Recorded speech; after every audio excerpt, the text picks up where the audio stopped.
アンモサ製作所です。今回は、バンダイより販売されている、RG のゼータガンダムを、ピッカピッカにしていきます。ディテールアップや改造はせずに、塗装だけで、どこまでかっこよく作れるか試してみました。もともと、RG がかっこいいので、かっこよくなるんですけどね。はい、RG ゼータガンダムです。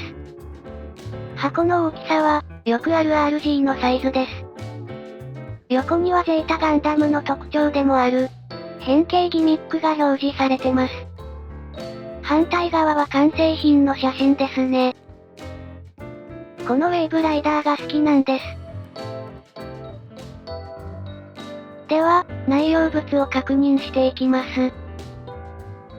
リアルグレードは色分けがされているので、各パーツが小さいです。バンダイさんで小分けのパッケージは初めて見ました。最後に組み立て説明書ですね。全部でこれくらい。では、作っていきましょう。まずはパッケージから出していきます。この RG ゼータガンダムは確か2月の再販で入手できました。今年の1月からプラモデル製作を始めたアンモサ派。積みプラもないので、この頃は家電量販店を頻繁にさまよってました。この時は水星系も即完売って感じで、全然手に入らなかった印象です。そんな状態でしたので、ゼータガンダムが購入できて、ウキウキして帰った記憶があります。そんな雑談はさておき、パッケージから全てのランナーを出しました。そんなに多くない印象です。では、パーツの切り出しと素組みをしていきます。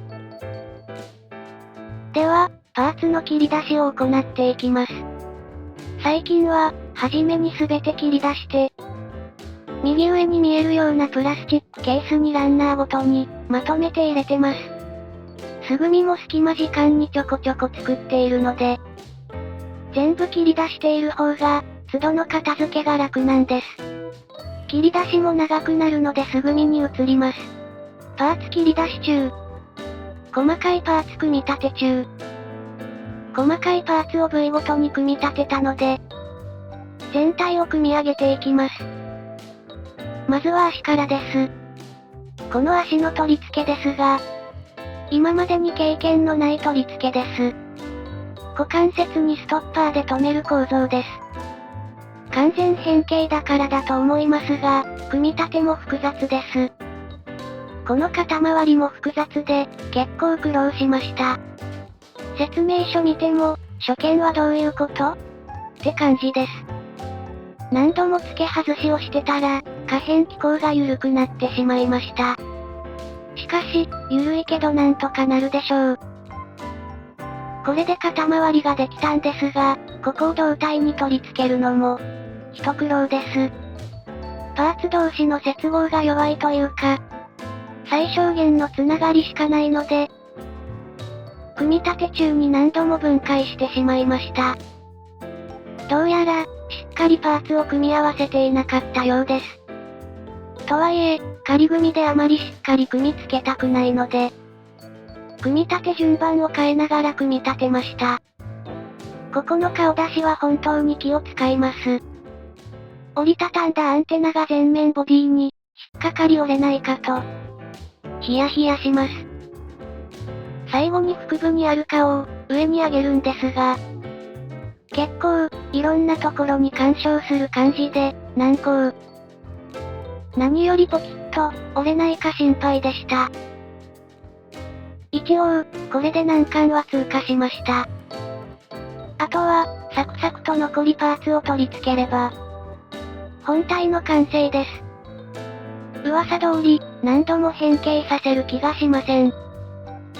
はい、素組み完了です。こうやって立たせているだけだといい感じですね。ここから完全変形するので、すごいです。不安要素はありますが、なんとかなると願い次の工程です。分解中。パーツ切り離し後、そのまま素組みしてしまったため、パーツ量を取り忘れていたので、このタイミングで撮影。RG ということでパーツは小さめです。こうやって見ると、パーツが少ないように見えます。このキットの場合は、ガンダムの本体より、フライングアーマーのパーツが、圧倒的に大きいです。次にフレームパーツなどの内側になるパーツです。こちらも小さめもパーツが多いです。ただ、こういった関節関係のパーツは、アドバンスドジョイントということで大きい状態になってます。成形時にこれだけの可動箇所を作れる。バンダイさんの技術力はすごいです。ただパーツには ABS が含まれるので、プライマーしてから塗装になります。話は戻って表面処理中。表面処理途中ですが、このゼータガンダムのパーツは、薄い段差があるパーツが多くて、表面処理が大変です。普通にスポンジヤスリとかだと、段差をきれいに削りにくいです。スポンジヤスリだと段差をなくしそうですし。なので、アンモサはカンナ掛けで行いました。このカンナ掛けですが、結構コツがいるので、小さい部品で慣れてから大きいパーツを行うようにしてます。間が空くとカンナ掛けの感覚を忘れるので、毎回思い出しながらです。うまくできれば、ヤスリ掛けより早くできますし、綺麗に平面が出せると思ってます。ただ、早く削れるということは深く削ってるということなので、力加減や面に当てる角度を間違えると、修正が大変になります。こんなに段差がないのであればヤスリの方が気楽です。こんな感じで全ての面をカンナ掛けして、このパーツの表面処理は終了。他の細かい段差のあるパーツも同様に行います。引き続き、表面処理中。表面処理が終わったので、塗装を行っていきます。はじめにプライマーが必要なパーツから塗ります。プライマー塗装後、スターブライトアイアンを塗り、トップコートとしてクリアブラックを塗りました。内部フレームはあまり見えないんですが、見えるところだけ塗るのは難しいので全て塗装します。フレームの排気口みたいなところは色を変えました。筆塗りでもいいんですが、やっぱりメタリック系の色は、筆だと筆の跡が出やすいので、エアブラシで塗りました。この辺はマスキングも簡単です。次に白系の塗装です。ホワイトをベースに塗装して、パールシルバーとクリアで薄めたクリアホワイトを交互に塗装しました。クリアとクリアホワイトの割合は、スペアボトル半分のクリアに、クリアホワイト2滴ぐらいです。これぐらいの濃さで塗装しました。まず、調色したクリアを塗ってから、パールシルバーを軽く吹き付けました。こんな感じで軽く全体に一吹きって感じです。クリアとパールシルバーを交互に4回繰り返しました。次にフライングアーマーのブラックです。シルバーからのブラックキャンディー塗装だと、クリアブラックを塗る回数が多くなるので、GX メタルブラックを 10% 程度混ぜて塗装しました。こんな感じです。先ほどの下地を塗装したものに、クリアブラックを塗装していきます。こんな感じにしっかり、濡れ感が出るくらいまで吹き付けます。これを4回塗ってフライングアーマーのブラックは終了です。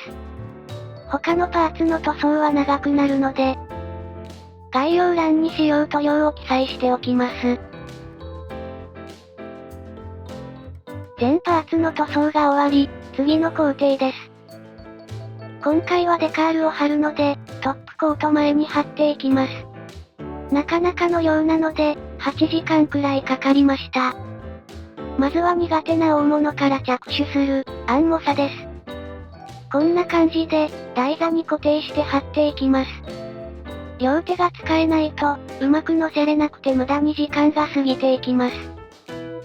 台座の固定に多少時間が必要でも、こっちの方が早くできる感じです。そういえば、市販でデカールを湿らせるトレイがあると思うんですけど。あれって、いいんですかね？落ちるか悩み中。今回使用したデカールですが、ほとんど水転写式を使いましたが、ゴールドやシルバーのデカールは付属のものを使用しました。こっちの方が、ピカピカなので、ツヤツヤ塗装に合うかと思いました。結果としては、いい感じになったと思ってます。デカール貼りも終わり、トップコート中。はい、すべての塗装とデカール貼りが終わりました。達成感で満たされる瞬間です。では、早速、組み立てていきます。組み立て中。細かいパーツの組み立ては省略。はい、大まかな組み立てが終わりました。あんなにパーツがあったのに、これだけって感じです。では、最後の組み立てです。やっとここまで来ました。今回の制作では、塗装にすごく苦労した印象です。梅雨の時期ということもありましたが、気温が高く、シンナーの希釈がうまくいかない感じでした。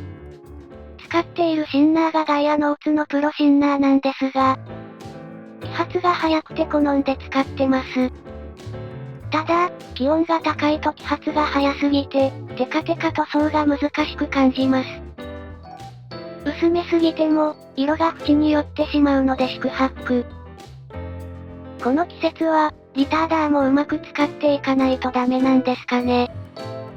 まあでも、こうやって工夫しながら作るのがプラモデルなんでしょうね。今回も色々、苦労はありましたがなんとか完成できてよかったです。特にホワイト系の色に関しては、もうちょっとパール感を出した方が、良かったかなとも思ってます。